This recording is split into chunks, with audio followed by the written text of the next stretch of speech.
As the media likes to keep calling people like me who stand for animal liberation militant vegans, I've decided to go ahead and make a new vlog, like militant vegan vlogs we're going to call it. And basically what I'm going to be doing is giving you like a behind the scenes of what someone like myself, like a full-time activist, does, like what this life is like, and basically, well, it's behind the scenes of the life of a militant vegan at the end of the day. And today I'm in Stockholm in Sweden because I'm here to give a workshop on effective communications. This is the place where we're staying.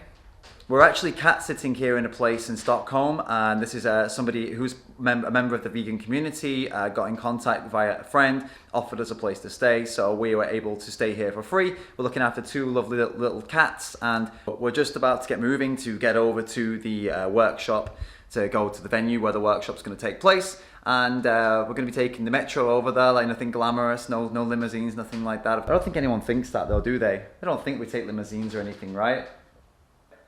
Not really. Actually, here in Sweden, the metros cost about as much as the limousine, so I'm going to get over there to the venue now, so let's move.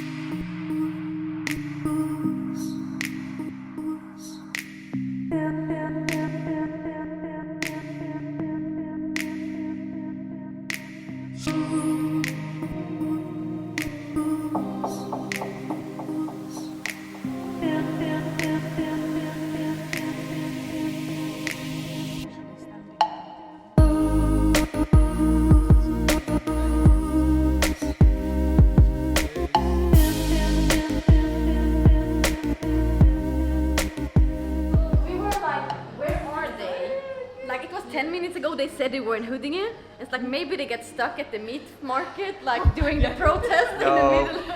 Sorry, I'm filming everything for a little vlog. Militant vegan vlog. Sure, I'm getting used to. Yeah? Yeah.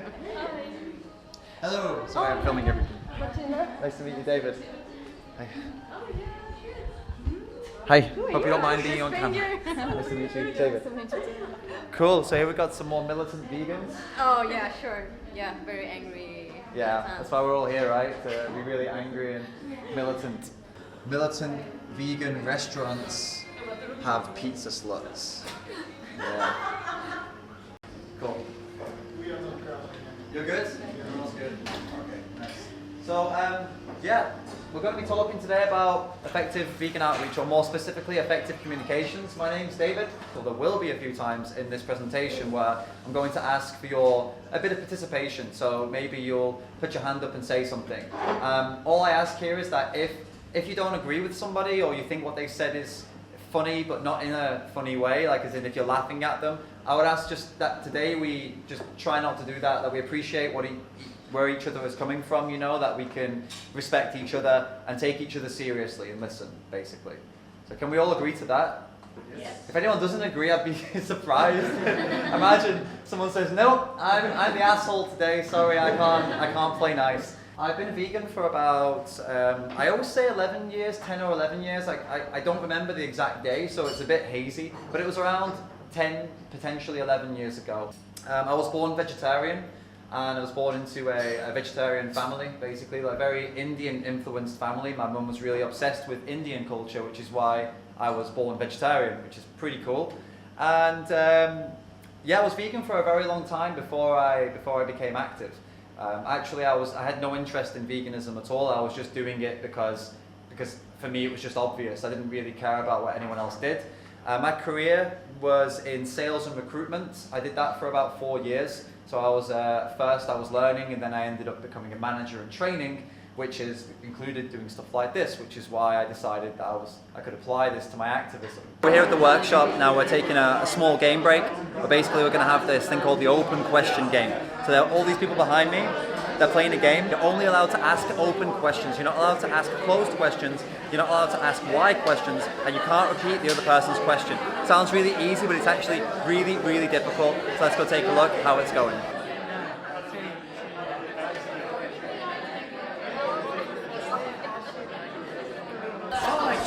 I think I love pumpkin spice really. Do you have any passions that you think that you can live without?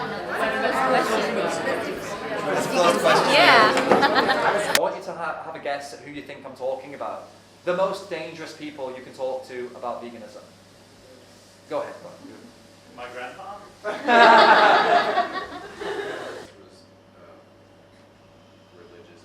Religious people, Yeah. all right. Go ahead. Meat farmers. Meat farmers, okay. They could be. They could be this. They could also be religious people. Go ahead. Psychopaths. Yeah, it's a pretty fair. Yeah, they could be a psychopath too. All of these types of people fit under this category. The reality of it is, it's your friends and family, because they could be farmers or psychopaths also.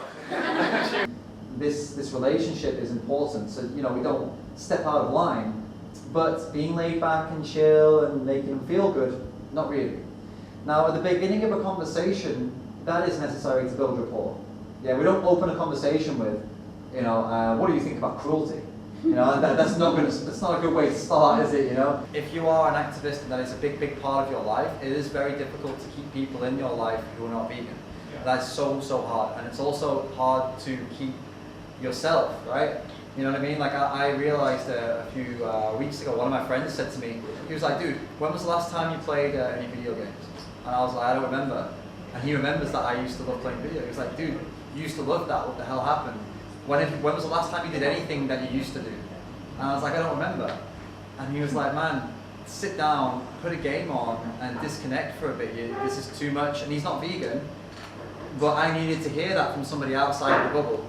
Right, so I downloaded a Game Boy emulator on the laptop, and I completed Pokemon.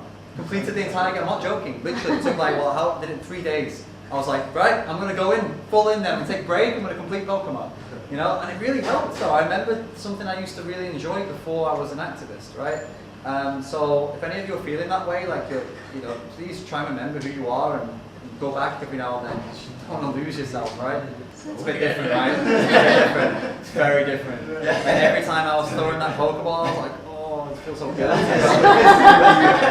Or when they faint, when you lose and they faint, and you're like, oh my god, what have I done? Why did I not have the potion? Oh my god. No, it is a new world though when you play Pokemon. You see so many things that bother you that never used to bother you, and you're like, I don't like this, but I'm gonna keep playing. The reason that I ended up having this falling out with my grandpa is because he was kind of displaying some cognitive dissonance that I thought would allow kind of some more conversation to occur. So he served in the military for 29 years, and he was a master gunnery sergeant. So he was at the top of the top. Like nobody told him shit, he told them. But he used to hunt deer, and then I heard him say one day, he was like, man, I couldn't kill a deer anymore. Like I know that I couldn't do that. Wow. The dude, when he was younger, he used to skin frogs alive. He was like, I can't believe I did that shit. Yeah. And so I'm like, okay, maybe I can have a conversation with him. He also had a 5-way bypass. I'm worried about his health. He's about to be 8 years old, so of course I wanted to try to talk to him. I thought maybe I could. Then we have this falling out. So it's like, how do you get that back? I was only ever trying to change things because I cared about him. I can't comment on this specific. Obviously, I don't know what happened exactly. I don't know the guy. I can tell you though that from what I know about psychology, from what I've studied and read up, and is that someone like him, with what you've just told me about him, he's about as I don't know. He's probably got about one of the biggest male egos you're ever going to see in a man. Yeah. All right. Just based on what you said and his position in the military, to get that high up in the military, you have to be relentless. You have to be so brutal and emotionless and just so clinical with everything you do, and with such an ego, and no one can question you. Like, I am the man, and that's why I'm going to go up and up and up and up. Yeah. That is so tough. And the only reason he won't kill a deer now, in my opinion, is because he's got old and he's got a bit soft. Yeah. He's realizing he's not as fit as he was. He sees his body's failing, and he starts to break down up here too and not feel so good. And I know this because I've had a personal experience of one of my best friend's parents who are beef farmers, and they're trying currently to stop doing the job. Not because it's losing money, because both of them are old and they're not able to take the cows to be killed anymore. They can't do it anymore. She was telling me, my friend's mum, she was like, I used to be cold, I used to take them, I used to say bye-bye, no problem. Now she's taking them, she's crying. Yeah. It's just age. It literally is. People get old, they start to look at what they've done, they start to feel it more. It takes energy to be so ignorant. doesn't it? To just ignore everything and be like, yeah, whatever, be hard, that's difficult. And when you get older, you don't have the energy to do that anymore. How to fix that, I've genuinely not got really much of an idea, but I would say that it definitely starts with you reaching out. One guy just came back up a couple of days ago. We spoke about 3 months ago. He just messaged me out of the blue, says, can I ask you a question? Why do you think everyone should be vegan? And I was like, who is this guy? Just random guy on Instagram. I replied, usual kind of conversation, and he was like, arguing for on and on and on. I'm in the UK. The last thing he said was, I'm in the UK, this doesn't happen here. Everything's good here. I was like, well, watch this documentary, man. And then nothing happened. He messaged me 2 days ago, said, hey, sorry for the big delay. I was traveling all summer and I've actually thought about this a hell of a lot. I've been looking into all the different alternatives to meat. I've cut down meat in my diet like a lot, and I want to try and bulk my food up with other things. He said, not because of the cruelty, but because of how much diversity I can have in my meals if I do it this way. I was like, well, I don't care why you've done it, man. You don't have to like tell me it wasn't because of you. You know, that's what he was trying to say. But you know, this guy, we didn't talk for 3 months, and we only had like a relatively short conversation. So you're right. I think sometimes, you know, it does take a bit of like step back, let them breathe, let them think about what you've said. They'll come back when they're ready. You know what it is? Where is it? What's it called? Oh, okay. Oh, you said it. Yeah.